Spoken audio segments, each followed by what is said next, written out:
হাততালি কোথায়? মঞ্চে আসবেন আমাদের সকলের প্রিয় নায়ক। সবাই মিলে একবার আমার সঙ্গে হয়ে যাক জিদ্দা জিদ্দা জিদ্দা জিদ্দা জিদ্দা জিদ্দা জিদ্দা।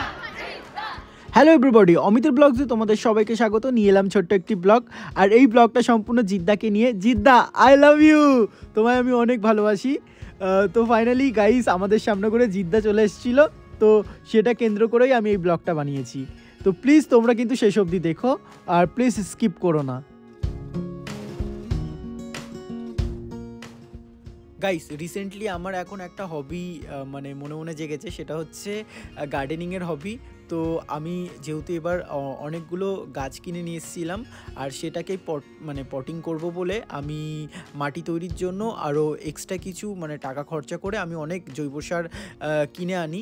কারণ ভালো গাছ পেতে গেলে এবং ভালো ফুল পেতে গেলে তোমাকে কিন্তু ভালো মাটি তৈরি করতে হবে। তো আমি এখানে গার্ডেনিং সয়েল নিয়ে নিয়েছিলাম, আর নিয়ে নিয়েছিলাম হচ্ছে হাড়ের গুঁড়ো, নিয়ে নিয়েছিলাম ভার্মি কম্পোস্ট, নিমখোল, আরও অনেক কিছু জৈব সার নিয়ে নিয়েছিলাম, যেটা আমার এখন ঠিক মনে পড়ছে না। ও বালিও নিয়ে নিয়েছিলাম, ভালো প্রপার ড্রেনেজ জলটা যাতে পাস হয়ে যায় সেগুলোর জন্য। তো সেটাকে আমি ভালো করে মাখিয়ে মিক্স করে একটা ভালো মাটি তৈরি করে ফেলেছিলাম।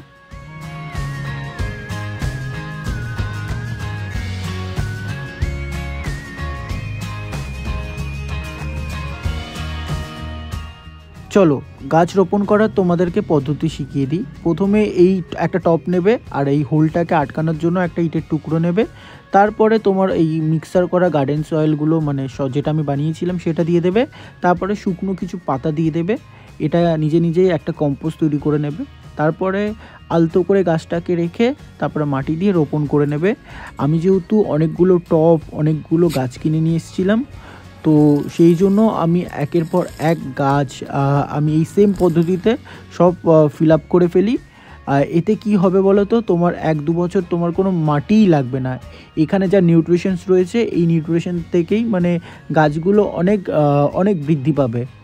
তোমাকে টাইম টু টাইম জাস্ট একটু জল দিতে হবে, আর কিছুই না।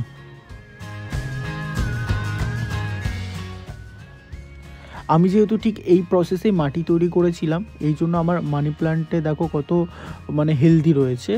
আর আমার বাগান বিলাস গাছেও এবার কিন্তু মারাত্মক লেভেলের ফুল এসছে, কারণ প্রপার নিউট্রিশন না পেলে গাছ কখনোই বৃদ্ধি পায় না। তো দেখতে খুব ইজি হলো, কাজগুলো খুবই খাটনির কাজ। আর বাড়িতে যেহেতু আজকে খুব স্পেশাল একটা আইটেম রান্না করেছিল, ফ্রাইড রাইস ছিল, ডিমের ডেভিল ছিল, চিকেন ছিল, তো সেটা খাওয়া দাওয়ার পরে চলে গেছিলাম হচ্ছে আমাদের সবার প্রিয় জিদ্দাকে দেখতে জগদ্দল উৎসবে। এই প্রথম আমি শ্যামনগরে এত মানুষের ভিড় দেখলাম। সত্যি জিদ্দার কত ক্রেজ, জিদ্দার কত ফ্যান ফলোয়িং। জিদ্দাকে সামনাসামনি দেখবো বলে আমরা একটু আগে আগে বেরিয়েছিলাম, তারপরেও এত ভিড়। তো অনেক স্ট্রাগলের পর আমরা স্টেজের কাছাকাছি এসে পৌঁছাই, জিদ্দাকে সামনাসামনি দেখব। আর ফাইনালি সেই হিস্টোরিক্যাল মুহূর্ত চলে এলো, যখন অ্যাঙ্কাররা অ্যানাউন্সমেন্ট শুরু করতে লাগলো যে জিদ্দা চলে এসছে। ভাই এই ফিলিংটা তোমাদেরকে বোঝাতে পারবো না কেমন ফিলিং হচ্ছিল। তোমরা জাস্ট ফিল করো এই ভিডিওর মাধ্যমে। আমি কিছু ক্লিপ তুলে রেখেছি, জাস্ট দেখো তোমরা। জাস্ট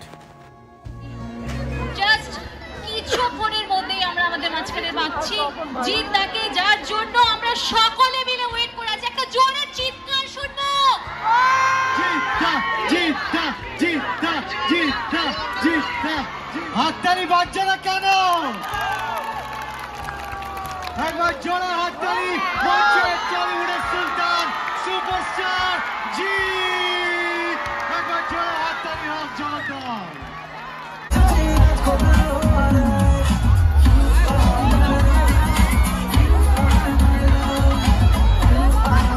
কেমন আছেন সবাই? যে কোনো ধর্মের উপরওয়ালাকে কারা কারা বিশ্বাস করেন? সিটিও দিতে পারেন, ওকে? যারা যারা সিটি দিতে পারেন না, খুব সোজা কিন্তু, হ্যাঁ, সিটি দেওয়াটা।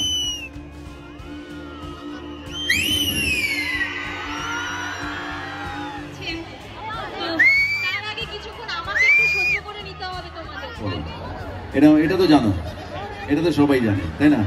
মার গুড় দিয়ে রুটি, চিনি দিয়ে চা, ফু দিয়ে খা। মার গুড় দিয়ে রুটি, চিনি দিয়ে চা, ফু দিয়ে খা।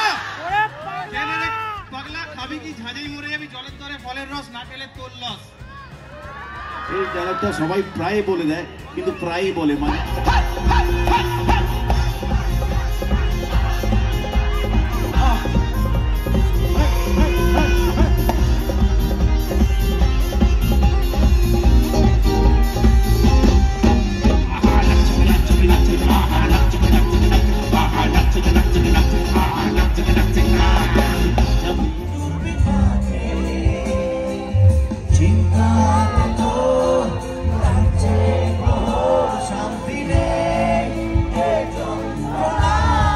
তোমাদেরকে একটা সত্যি কথা বলবো, আমি না দেব ভক্ত, মানে দেবের ডাইহার্ট ফ্যান, কিন্তু আমি শ্যামনগর উৎসবে গিয়ে জিদ্দার ফ্যান হতে বাধ্য হয়ে গেছি ডাইহার্ট।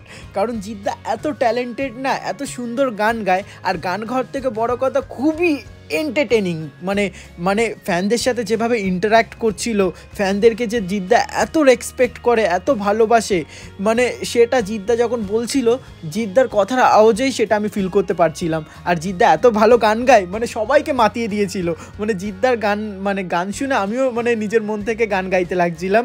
আর আমি সেখানে গিয়ে অনেক মজা করেছি, অনেক মজা। থ্যাংক ইউ জিদ্দা, তুমি আমাদের শ্যামনগরে এসে এত সুন্দরভাবে একটা সুন্দর মিষ্টি এনভায়রনমেন্ট ক্রিয়েট করার জন্য, যেটা আমি কেন পুরো শ্যামনগরবাসী মনে রাখবে। থ্যাংক ইউ সো মাচ ব্লগটাকে দেখার জন্য। আর সবার শেষে একটা কথা বলবো, জিদ্দা আই লাভ ইউ।